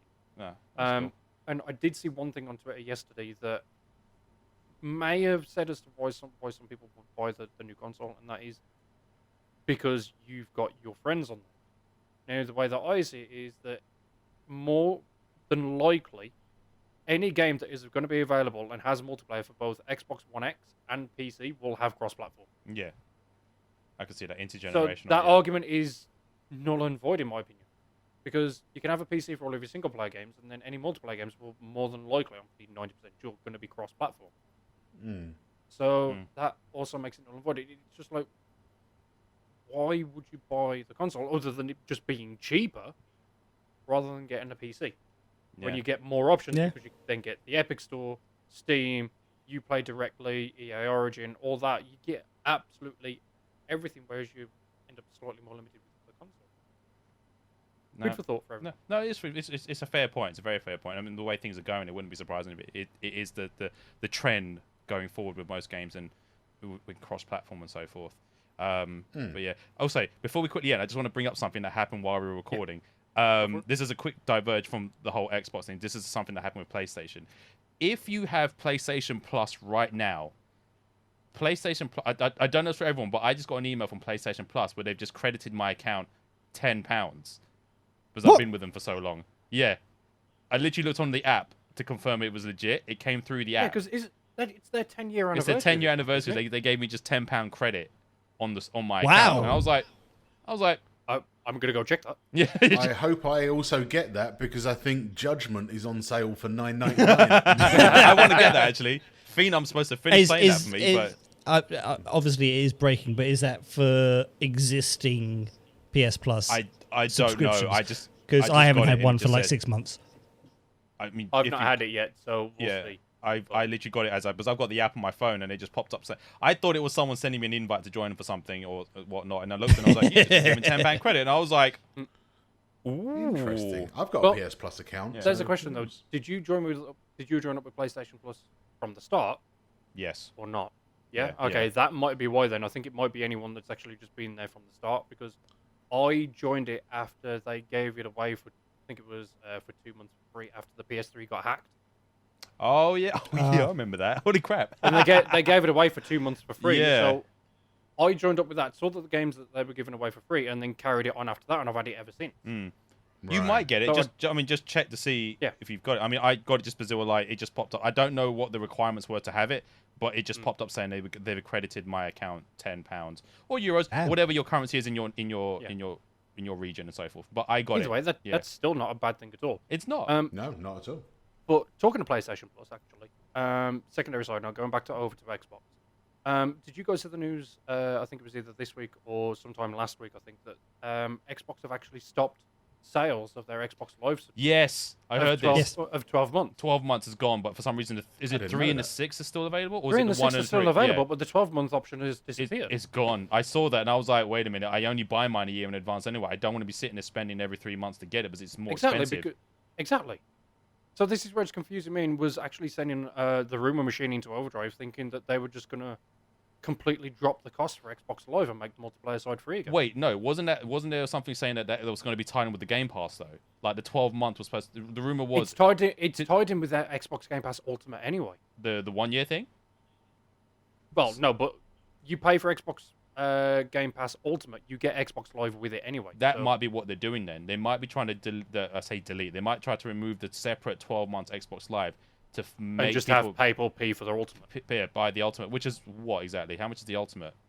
I think it's like $9.99 a month. Yeah, but that's still technically cheaper. Well, no, it's not. It's a lie. Well, no, because technically, Yeah. I think that you do have a year's available option with that, but I think it's probably like £90 a year. That's a lot. That's a lot. It is. Yeah. It is. That is For a one-off definitely. purchase, it is a lot. Yeah. But yeah, we should. Like PS Plus is what, £60? Yeah, that went up though. But yeah, that's a lot, and that's kind of like we've kind of sidetracked a little bit on that. But yeah, it was good that you mentioned it because it was something that was kind of a shock because I buy mine in a year. Like I buy mine yearly up front just because I don't want to sit there renewing it every 3 months and stuff because I feel like that. Like you buy stuff like that up front, it's cheaper in comparison when you as opposed to doing like every 3 months or 6 months. But Yeah. so that's it was something that was definitely worth bringing up. But obviously, until they officially announce what's happened to it, speculation at this point. Yeah. Speculation. But anyway, I just thought I'd bring up those extra points just before we finished anyway. Yeah. So, guys, with that, we're going to end up with episode 7. So thank you very much for being my lovely, lovely co-hosts this week. Much appreciated. That's all right. You're welcome. Where can everyone find you on your socials? Who's going Who first? goes Yeah. Lance. Me? Lance. Yeah, Okay. Lance, you go. You can find me at twitch.tv/LancelotArcher, or you can find me on Twitter at ShearerArcher. Diz? You can find me on Instagram and Twitter at InvisibleDizz. You can find me on Twitch, which is twitch.tv/InvisibleDizz. And Senpai? You can find me on twitch.tv/SENPIEMAN. Same for Instagram, Twitter, and YouTube. Excellent. And my name is Techsnologic. You can find me on Twitch at twitch.tv/Techsnologic. And then Twitter, Instagram will be at Techsnologic. So, guys, I've been your host. This is episode 7. We're going to finish off. See you guys soon. Bye-bye. Triple peace! Triple peace.